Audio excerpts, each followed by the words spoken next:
a choice right now, between fear and love. It's just a rock. Out of the dark night of ignorance and into the shining light of truth.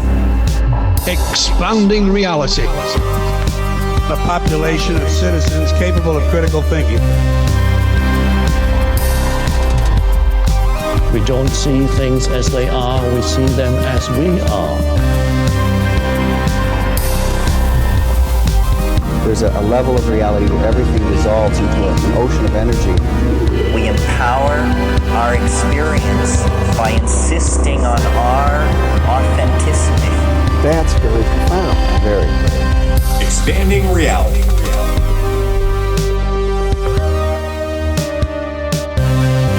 Welcome into the show. We have Ryan Sprague hanging out with us. Oh my God, so fucking cool to see you, brother. We're going to get the cussing straight out of the gate there. Get in that category on YouTube right away.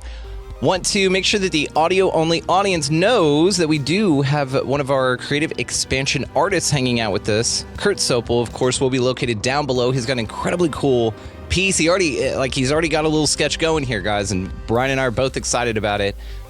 Join him in the link down there to see all of the cool work as well as the video version of this guy, so you can check this out. Watch this man create live with us here. So if you get tired of staring at how handsome Ryan is, you can glance down there and see this beautiful, it's beauty across the board, gang. So join the video version. Link down below. As well, want to mention the best way to support your favorite show here is to join our Patreon and then hang out with us for these afterthoughts. I've got a surprise for this afterthought for you, Ryan. Surprise for everybody. You don't even know about it. And you can do that down in the link below. Thank you guys all for hanging out. Ryan, what's up, dude? How are you? Dude, I'm doing great, man. Any day I can hop on and riff with Brandon Thomas, I am having a fucking great day. And, you're right. Let's make our bed and lay in it with the cuss words and everything. O'Doyle rules. We are essentially O'Doyle ruling YouTube and be like, this is the category we die in, right? And also the category we live in. So, man, it's amazing to be here. Always a pleasure to come on and riff with you and be on the show. And every time I talk to you, man, my battery just goes to 11, dude. And the wise words of Spinal Tap. So let's send it, dude. Dude, this is so mutually exponential. We charge each other so much because you and I refer to each other when we're talking to other people about each other as each other's spirit animal, if that lined up with everyone there. And it's absolutely accurate. You and I seem to draw energy off of one another and then ping out into the world and just we're crushing, dude. So I'm grateful to know you. We got to hang out for a little bit yesterday. You and I scheduled time just to say hi on a phone call. It's like that. So you've got so much going on. You've been to Texas a few times. What do you think of the Texas summers there? Because you were in it a couple times, weren't you? Dude, I mean, I went there in when did I go there? I went there in June. And then, have I been there since June, dude? My life. Did you go in August? Yeah, I went in September. Yeah, I went in September. And the end of September. So I was there right at the end of September, and it was still over 100 degrees every day. Now, I'll tell you one thing that happened, bro. So I've always thought, being from Boston, dude, I'm a summer all year round guy. And that's not inaccurate, but there's a yes and here. I do now realize that I require a break in between August and January. I like the process of fall. It's still in the 70s most days here in Boston. So we're not in shitty weather or anything, but I really enjoy that fall time and even early winter, Thanksgiving, Christmas, the holidays. But once January 1st rolls around, put me back on a beach in a tank top and shorts. Sans tank top, actually, just shorts. So it was wild, man. Dude, badass. Yeah, you get it, but you're okay, I'm ready to go away from it. And through the end of October, it's been 90s. So yeah, it's interesting times, but that's okay. And we love it. And still probably the best country in the world, Texas, but we'll see. Dude, yeah. So what have you been working on, man? Breathe with Cannabis. We are proud affiliates. Why is it better to breathe with cannabis than without cannabis in your life?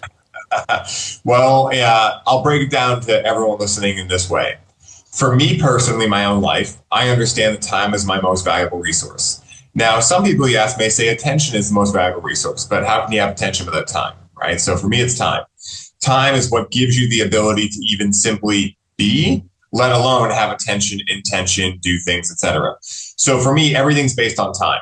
So if I can get to a destination that I'm looking to get to quicker, and be able to learn how to do so, I'm going to take that bet every single time, because if I can hack time, then that's the most valuable resource. So for me, the reason why I like breathing with cannabis rather than without cannabis is that I understand that what breathwork and cannabis both do, but when they put together, they make a really amazing Goldilocks zone for this. is that they both help us get out of our normal way of thinking.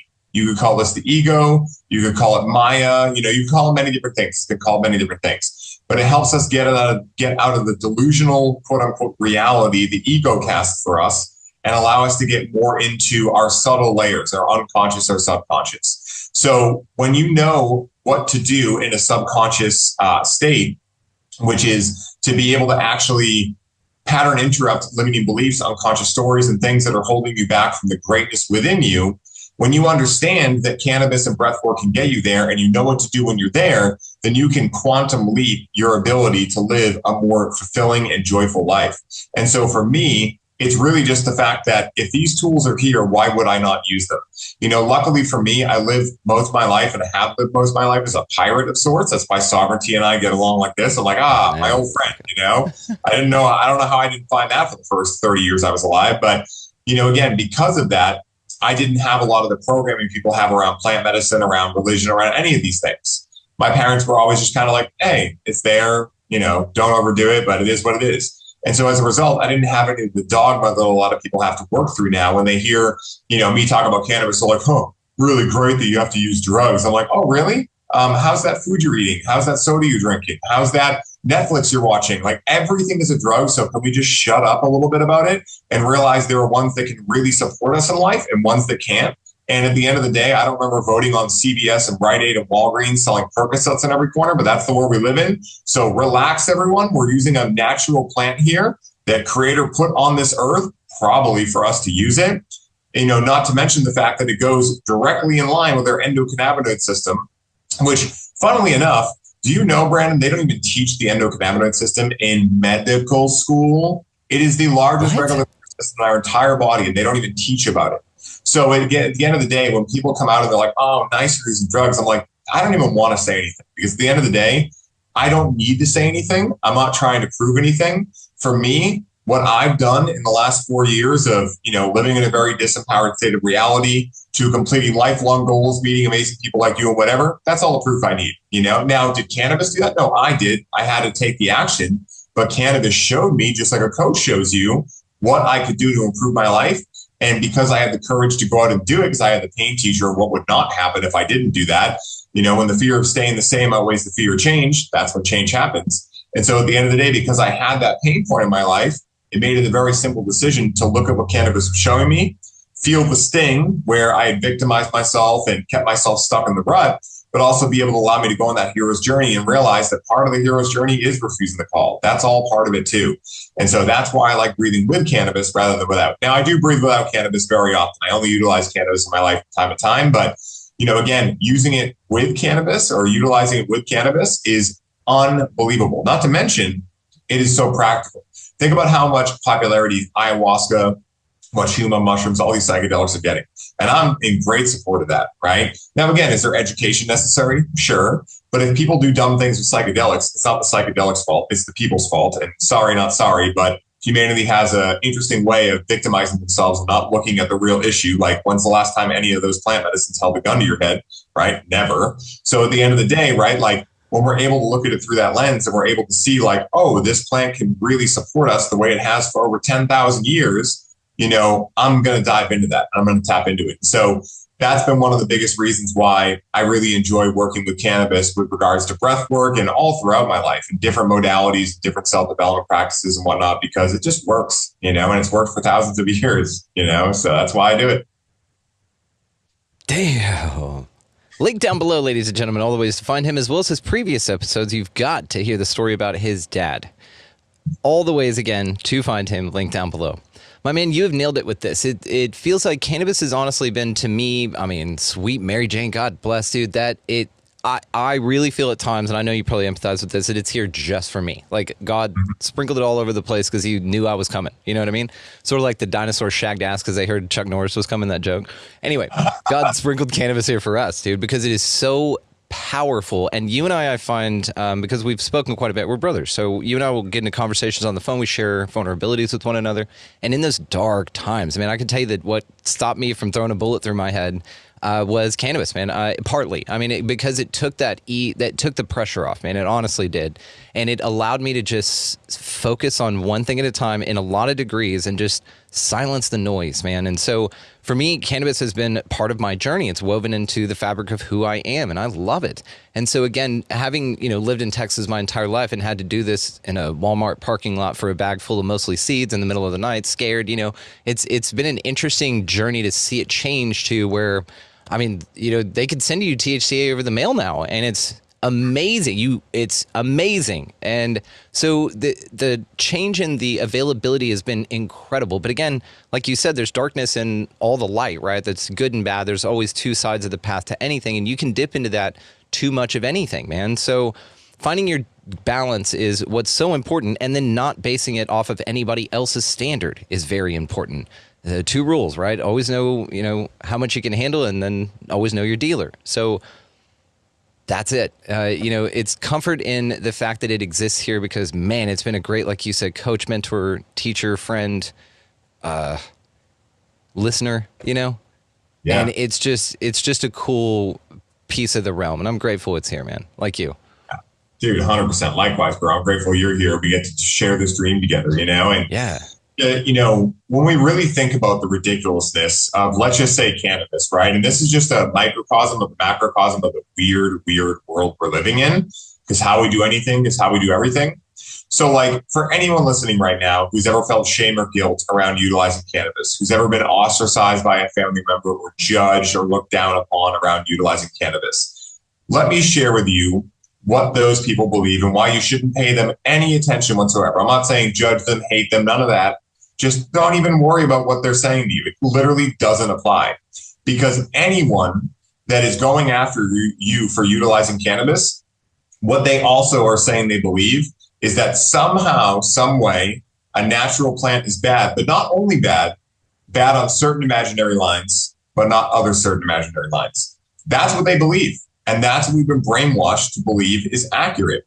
Where at the same time, there are pharmaceuticals based around cannabis. Most of them suck, right? I mean, all of them suck, but at the same time, most of them don't work. They've tried a lot of different things, but Sativex or Marinol, right? These things are quasi-legal and actually in a lower schedule when they are just a syntheticized version of the natural.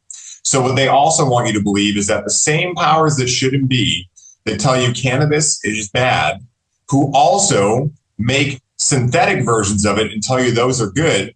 And oh, by the way, they also own a patent on cannabis as a neuroprotectant, which completely goes against the fact that they classified it as Schedule 1, which for anyone who doesn't know, Schedule 1 means no medicinal value. So they're saying, hey, cannabis is Schedule 1, no medicinal value. But we also own a patent on cannabis as a medicine. And we're also making synthetic versions that don't work nearly as well, which is the real reason that cannabis has been illegal for so long, because in a big way, they couldn't figure out how to make it better than nature already made it. And until they figured that out, they had to throw all these propaganda campaigns about reefer madness, this is your brain on drugs and everything, to get people to be vehemently opposed to it so that they didn't tiptoe their way in and realize, wait a minute, all this plant really does is make me see through the veil and actually realize who I really am. And if I have the courage to actually be able to get out of the path. Now, here's the other thing they did too.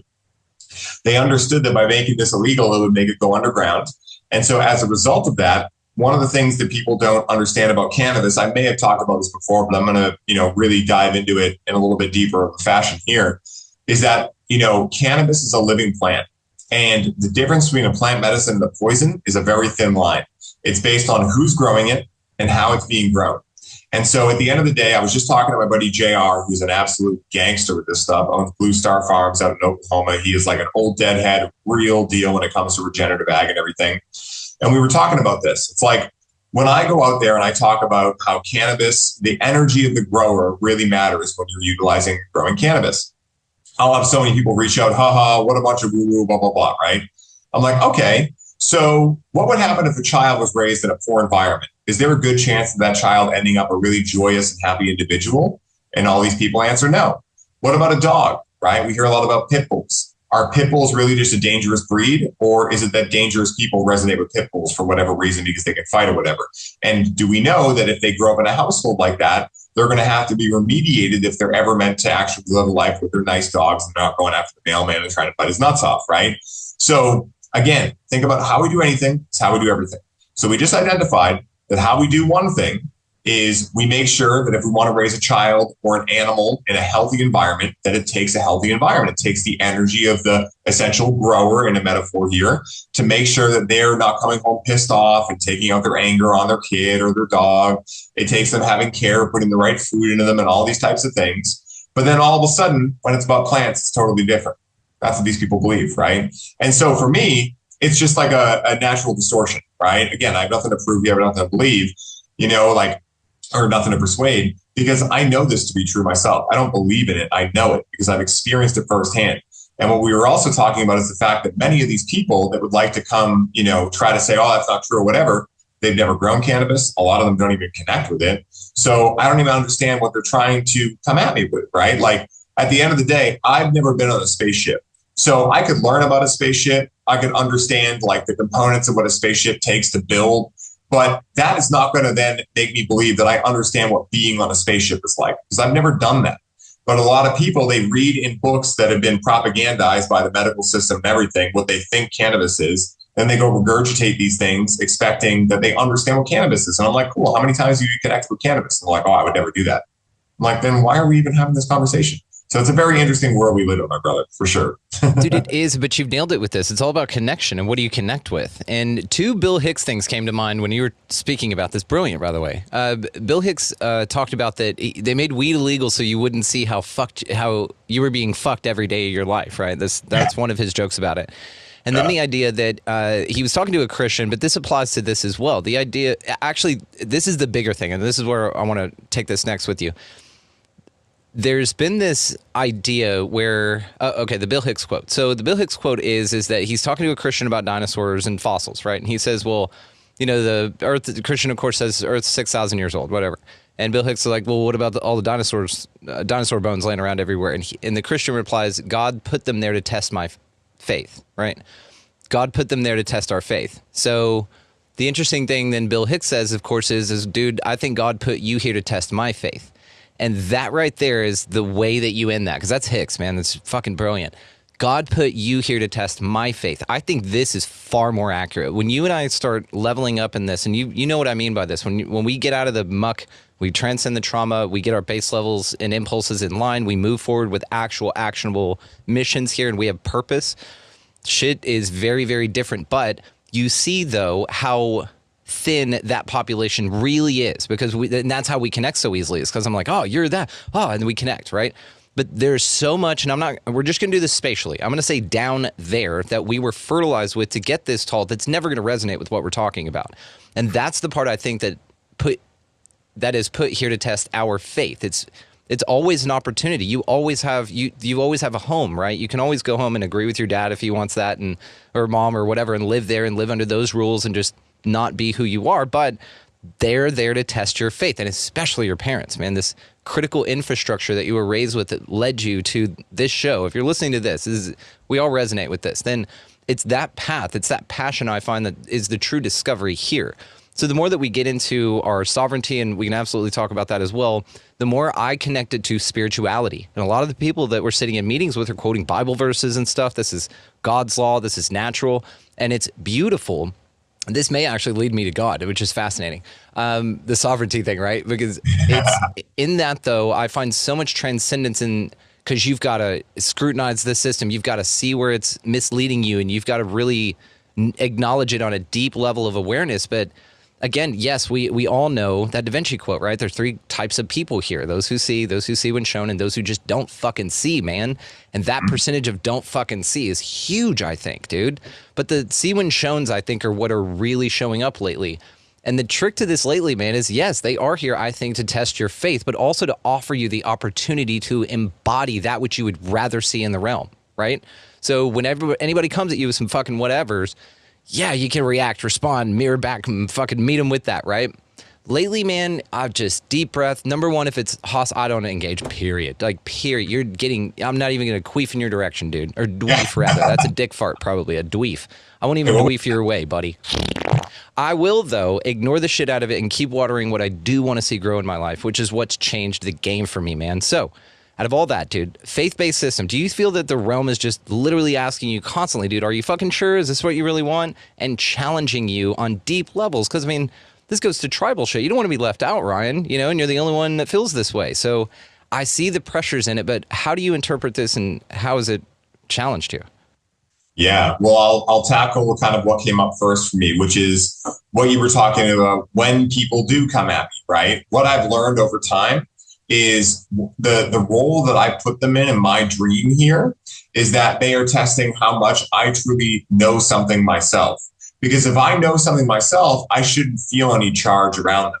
You know, Gary Renard, who I've been obsessed with recently, I've been really diving into A Course in Miracles because it's just fucking simple, dude. It is such a funny system. You know, when I first heard about it, I thought like, oh, it's Christian. And I was like, I don't believe in the dogma of any one specific sect of, you know, spirituality, religion, whatever you want to call it. Yeah. But when I read Disappearance of the Universe from Gary Renard and the rest of his books, he had a great quote in there, which was, when he first started doing workshops, he would get some heckler types, you know, and things like that. And at first it really frustrated him. And he started talking to this other course teacher, who's one of the best course teachers that ever lived. I forget the gentleman's name off the bat, but he asked him, he said, hey man, what do you do when people heckle you? And he said, listen, Gary, there's two types of people, your people and not your people. Why would you ever spend time trying to convince the people that aren't your people to be your people when you could just spend more time with your people, right? And I think that's the ultimate thing that we're kind of discussing here, right? Is that like there are going to be people that do not resonate with what you're saying. And that's okay. That's by design. Maybe in their dream, cannabis really is bad or whatever. I mean, again, if you believe it, that's abracadabra. That's what creates your reality, right? So if I know how hard it is to change my mind if I'm very bullish on something, why would I assume it's going to be easy to change their mind? And why would I assume it's my objective or my mission to try to change their mind? Yeah, the best thing you could do with anything you truly believe is to become the embodiment of it. And when you become the embodiment of it and you just light up because you really enjoy something, people that do resonate with that will ask you, Brandon, you're looking really happy these days. What have you been doing? And that's essentially their soul saying, hey, I'm ready for some of the magic that you have to share with me. The same way that maybe the next week you go around them and you're like, hey, Ryan, you look really amazing. What have you been doing? And they share their magic with you. And it's all this positive reciprocity loop. And that's how I see Ram Dass's We're All Walking Each Other Home really playing out in like a logical, realistic way, right? Is that we all have little bits of magic for each other. And some of the magic we have for each other is, oh, that's not my magic. And that's magic too, right? Because discernment is the ultimate muscle to wield here, you know? Because again, a lot of people are going to come to you and say, Brandon, I could grow your podcast to 1 million listeners by next week, right? And they may really feel like they can do that. But you're going to have to intuitively feel maybe this person isn't good or bad, duality, whatever, but do I feel like they're in alignment? Does it feel right to me? Even if they're saying, dude, you can trust me, which number one is a red flag. No one who's really trustworthy is going to say, trust me. But again, like if they're coming at you with that, you're going to have to weigh and use discernment to figure out if for you, this is AKA good or bad, which is not really real, it's duality. But in this 3D plane and this game we're playing here, that is the rules of the game, right? There's dualism here. And so at the end of the day, that's how I approach these things now. And I'm not perfect at it, you know, and when I do notice myself get upset around something someone says, you know, I've gotten much better over time at just pointing the finger immediately back at me. What does it say about me? What did this person just gift me with that now I can see inside myself? I can heal that, repair it, and then go even be a brighter light for the world to charge their battery off of. You know, that's how I do it. Fucking beautiful. Yes. That's what the same time, while I was busy not killing myself, the big question is where's the gift? That was it. That's what I kept repeating. Where's the gift? Where's the gift? Where's the gift? And it seems that, I mean, I found it. I get it now. And if you are, you know, struggling with that, there's an email in the show description. Please reach out to me. I can really help. And either way, I'm here. So during that time, though, it just felt like I was shredded apart and I took everything personally. And it was this fascinating moment of vulnerability. And I'll also add this to this because you're absolutely correct in what you're saying. One of the factors I've found as well, and just sort of a data point here that I've been scrutinizing with Mary because of her astrology thing, and I know you have a pocket astrologer hanging out with you as well. God, what a blessing to have that in your home, right? She'll go, hey, what's your whatever today? You know, don't take things personally. I'm like, thank you. Chiron's fucking skull fucking something. Anyway, so But this ideal that you're also at moments of vulnerability that you will then seem to just, dude, my mom knows when I don't want to talk to her and she'll call me every fucking time. Or when I'm just not in the mood for me to be the kind of guy I want to be in response to whatever she's got to throw at me, right? And dude, same with you. There's a couple of weeks ago I was having a conversation with her and just got a phone just like, fuck.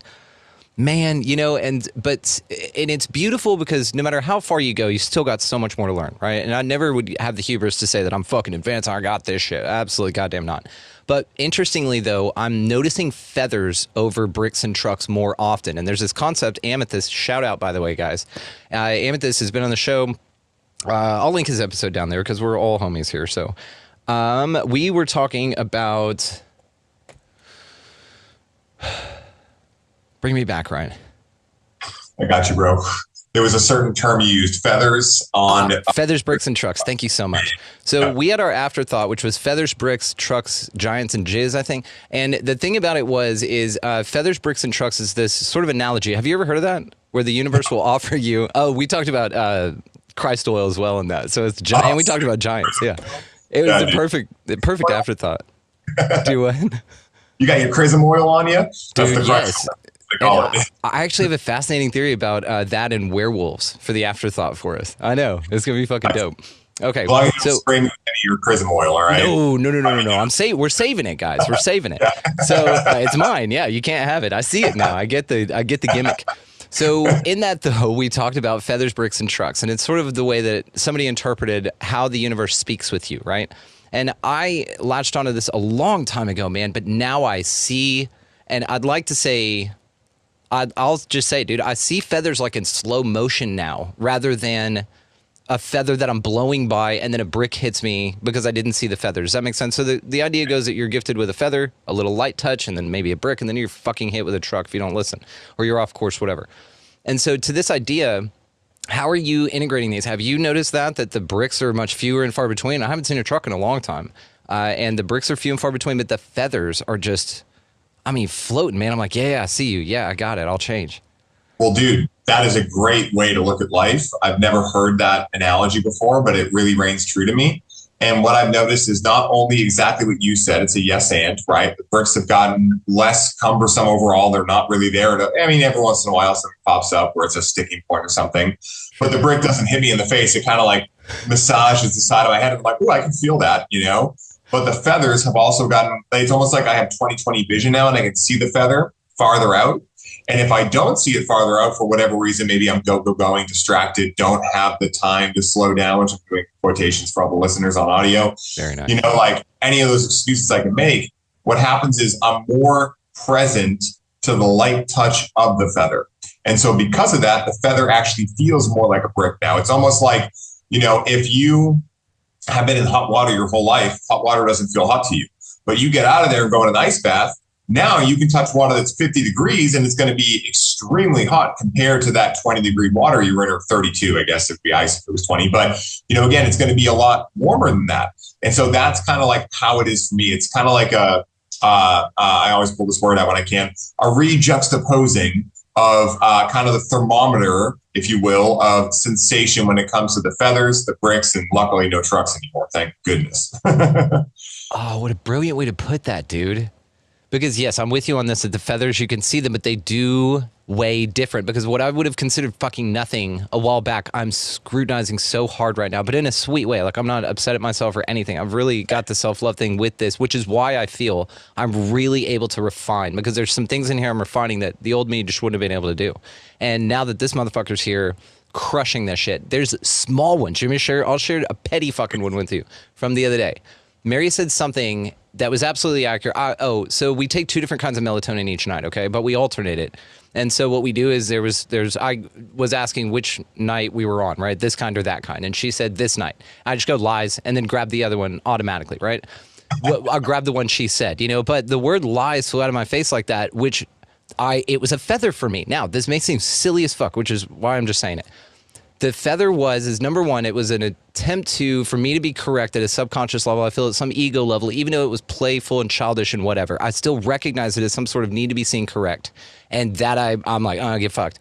And then within it also, I felt this like disempowerment of my wife, who knew accurately and then gave her question for her remembrance, right? So at the same time, I was gifted with this feather. Now, she noticed 0% of these things, which is why they're feathers, okay? You get to take this in, you get to sit with it for a second, see how you feel about it, and move on. But they have to weigh more at this refinement stage. You've nailed it. The scale has to be recalibrated to weigh for the minuteness of the refinement, dude. Of course, this makes so much sense. This is why you kick the heavy shit off first, or you break it onto smaller pieces and heave it off. Fuck, this makes so much sense, Ryan. Dude. Way to go, dude. Dude, I mean, fucking, I can thank the Holy Spirit / higher self for that one, God's got this one in the bag. But, one of the analogies that came to me is it's kind of like this, right? Say that you're the average American, you're overweight, you're drinking tap water, you're showering in tap water, you've never worked out, the most arm day you get is when you lift the Xbox controller, whatever it is, right? And again, I'm not judging any of those things. That was a lot of my past too, right? But at that level, you're not really tuned into the subtleties of your body. When I was at that level, to make it personal, I would drink up to 3 liters of Mountain Dew a day. This is when I was like 15, 16, right? Which is aggressive. I mean, like, honestly, it's kind of a shock and congratulatory thing that I could even do that. But, again, not the prize I wanted to get, but that's how the universe works. So at that level, I couldn't even feel caffeine. I couldn't feel pain in my body. I couldn't feel anything. And if I did, I got an ibuprofen deficiency. I have a XYZ deficiency, right? There was no awareness of this being, this meat suit, this body that I'm operating in this experience. But as I started to get healthier, I started to become aware of a lot more that was already there, but I wasn't tuned into the subtleties of it. So before, I may have needed a truck to bring me, I can give a real example of this.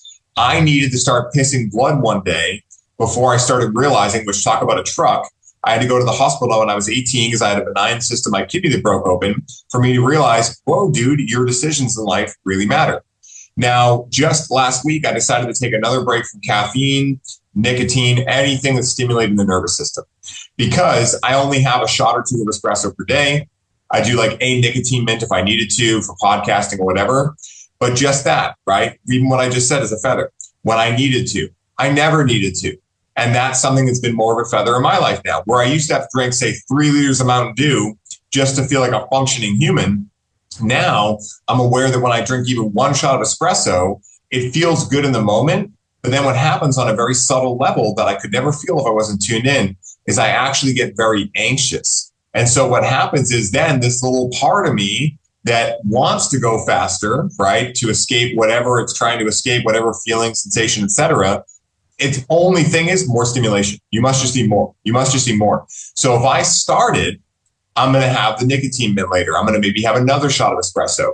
And so it was about a week ago where this happened, right? There was a day where I had a shot in the morning and I had a full calendar, which was very convincing, right? Oh, I've got a full calendar. Well, who created the calendar? Well, I did, right? So again, I had to realize this is that part of me that really believes this is the answer. It's trying to do what's best for me. I'm not blaming it or saying it's a bad part. It just is kind of like a 9-year-old in me.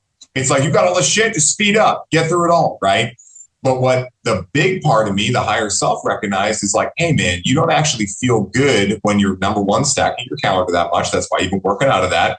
But also, you don't really need any of this excess energy. Dude, I'm already tapped in. I mean, this is me with nothing every day. I already have an insane amount of energy when I'm doing something I really want to do. So it also had me look at why do you feel like you don't have energy for some of the things that you feel like you need on your calendar? Well, because they're probably not things you really want to do. And those things can be hard pills to swallow. But if you can just accept it, it's just that feather in the moment. But if you don't, then what's going to happen is, for my case, I would keep, ramping up. I guess I need 2 shots of espresso a day. I guess I need 3, right? And eventually I get to a point where I have a straight up anxiety attack, right? And I just started asking myself, how many times do I need to learn this, right? But again, we're talking about a shot or 2 of espresso versus 3 liters, of Mountain Dew. So again, my subtle layers have opened up a lot to now where I can really feel the impact those things have. And so that's how the feather has really showed up in my life as of late, is once again, because I've had this many times throughout my life, hey man, just trust your natural energy. And if you don't have natural energy, really think about the thing you're doing and ask yourself, is that something you really want to do? And maybe you have to have a hard conversation with someone that you're doing a program with, or you have to stop doing something you're doing, or you have to start piling your plate too much, or you have to get better with time management. But there is an answer there. And the answer is not just slam it harder, And that's been the feather for me. It's like, hey, you don't really need to get the brick or the truck to learn this. You've already learned it. Just remind yourself. And the funny thing about that too, that I'll say as I wrap up this statement is, I've been really stuck on that whole idea of, I forget where I was going with that. There was a good point in this, but I'll stop there and let you talk, and then it'll come back. Boomerangs around. Well, what a beautiful integration of this new idea. You've nailed it, dude. Yeah, that's exactly what it is. It's these indications that you can do better, but it's listening to those, and it's refinement of listening to those. And what a fascinating thing also to let your nervous system adjust. And this is something we've talked about even within the sovereign movement, man. I've got a board here that I drew out and I've shown it to you. And I'm moving at the pace of my nervous system. I mean, I got 3 of these things crossed off in 3 days. 1, 2, 3 days. 1, 2, 3 things. And I'm just taking a breath. And I know my next moves, but I'm not in a hurry to make them. You know what I mean? I'm at a comfortable pace with my nervous system. I'm integrating the ideas and concepts and really giving myself a chance to breathe with it, which ironically has been moving so fast, dude. Things are moving so fucking fast that my nervous system now is offering me a quicker integration period to integrate how quickly things are happening. Does that make sense? Yes, dude, 100%. What comes up for me there is the idea that I started noticing this probably when I was 23. That's when I had already stopped and kicked the Mountain Dew and kicked the caffeine and stuff, but I still hadn't noticed how much my nervous system was just ramped up and how much I would just do stuff all the time to keep myself going. But I remember it was the first time I did a big dose of mushrooms, where I couldn't do anything else. So, post the experience, you're kind of like a wiggly worm. Oh my God, what's happening to me? Right. But there's a point where you hit the peak and then it kind of levels off. So you're still at the peak, but now your being can kind of wrap its, self around it and kind of be like, okay, we're back to kind of understanding what's going on here. It's almost like, if you spring a water leak in your house, right, and the leak is still coming from the sink or whatever, until you patch that leak, you can't really surmise all the water that's already in the house and start to clean it up. So imagine that the leak is still going for a while, right, and then eventually it patches. That's what I'm talking about this part where now you kind of, okay, here's all the damage that happened, not damage in the mushroom experience, but here's all the water that's on the ground. Now I can kind of just look around and figure out what I'm going to do and make a plan to clean it. So at that point, I started recognizing that for someone who believed that I needed to do so many things to be happy, to be fulfilled, to be successful, whatever, it was very interesting to me because here I was on a 5-gram mushroom dose, staring at the ceiling and being the most fulfilled, the most peaceful I could ever be. And so that was well, that's interesting because that goes against everything I thought my life had to be. And so ever since then, it's been me reverse engineering and getting into that state as much as possible where my snow globe has settled. And I think I may have told this analogy before with you, but when we're younger and we see a snow globe, we cause and effect, right? Shake it up, go crazy with it, right? But when you're shaking it up so much, there's no ability to actually see the image within there and to enjoy the subtle layer of what that snow globe represents, right? Which is when the night sky is fully open with no clouds and there's no rain and wind or whatever, you can just see right to the stars. And so for me, the first 23 years of my life was me shaking the hell out of my snow globe. And don't get me wrong, I still love shaking it up every once in a while, going to music festivals, going to concerts, doing 4 podcasts in a day, right? But I'm also aware of how much I also love letting the snow globe still. And that other 50% coming back into it and now leading into 60, 70%, et cetera, has given me more peace, more fulfillment, and more joy than I've ever experienced in my life because, for both of us, and I imagine many of your listeners, we do cool shit. We're on our path. We feel like we're doing things that are really fulfilling. And I'll speak for myself here. Sometimes I can go so fast that I don't look around and see all the epic shit I'm doing, all the epic people I'm meeting like yourself, right? And so it's that gift that I remind myself when I relax and I actually down-regulate to be able to go, holy shit, life is fucking awesome. And it's great to be able to then go, okay, I'm running again.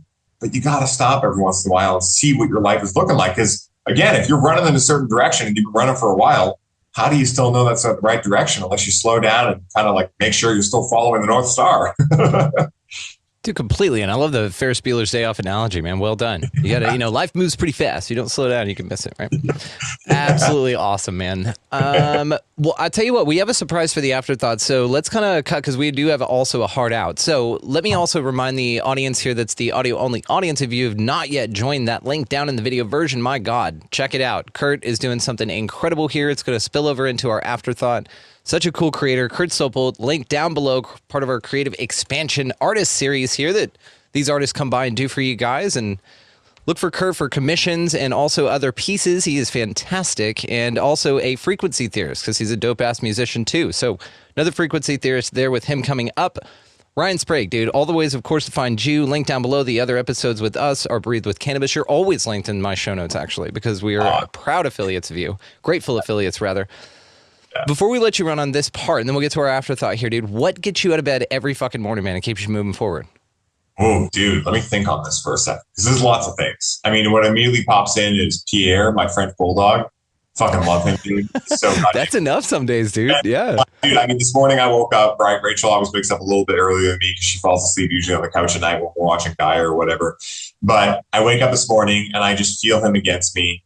And it's just so fucking cute, dude. This dog is like literally just the cutest animal I've ever met. It gives you cute aggression how cute he is. Like, you don't know what to do with all the cuteness. Like, I'm like, I don't know what to do. And that's the best feeling ever. But, I think to get more, accurate in terms of what I know you're going on here, like, for me, it's waking up and knowing that my entire life is up to me. And I don't say that in like a, it's all up to me type way. I mean, like, no, it's all up to me. I know that I can't blame anyone else for how I feel the way I feel, or what my schedule is, or, what people I'm talking to or whatever, because I am the captain of my soul. And I have set my life up in a way where the only person I can ever look to as to why things aren't going the way I want them to go is this guy right here. And for audio listeners, I'm pointing to myself. And so that really gets me going every day, because I'll be honest, it's a challenge a lot of days, right? Realizing that you are your own worst enemy in a lot of ways can be challenging, but it's also hilarious. And it can be a yes and. You can have challenge and hilariousness all wrapped in one. And that keeps me going every day, because I never know what I'm going to find each day that's going to be a challenge or hilarious or both. And that's what keeps me going, is the mystery of each day, the mystery of life. That's like the ultimate thing for me. And that's why at a certain point, I realized that I don't care if I ever know objectively if aliens are real or Bigfoot's real or whatever, because the mystery is what I really love about it. And I'll share another analogy that I've probably shared in the show before because it's my favorite one. But, I always talk to people about Christmas morning, or if you celebrated Hanukkah or Kwanzaa, just type in any holiday here, right? What was the best part of that holiday? Was it opening the gifts? Was it playing with them? Was it sharing them with friends and family? I think not. I think the best part was walking down in the morning, seeing presents under a tree or on a table or whatever it was, knowing there was ones for you, but not knowing what was in there yet. That anticipation, I think if you can create a life where you put that type of anticipation into each moment of your life, you win. Because think about kids, right? They don't know they're supposed to know. So they're just curious, right? They don't have all these belief systems yet if they're below 6 years old of, oh, I can't ask that question because that might seem stupid to me if I don't know the answer. They don't know any of that. So they're just curious. And correlation, maybe not equaling causation, but is it interesting to see that most kids are insanely leaps and bounds happier than most adults? I think one of the main reasons is when we get adulterated, we start thirst trapping ourselves. And I'll tell you how we do it, right? Oh, I don't need to go to that park. I've been to that park a bunch of times. Well, have you ever been there today, in this moment? Something could totally be different, right? But I think what happens is as our ego starts to try to wrap around and figure out life, which is, again, normal. It's not a bad thing.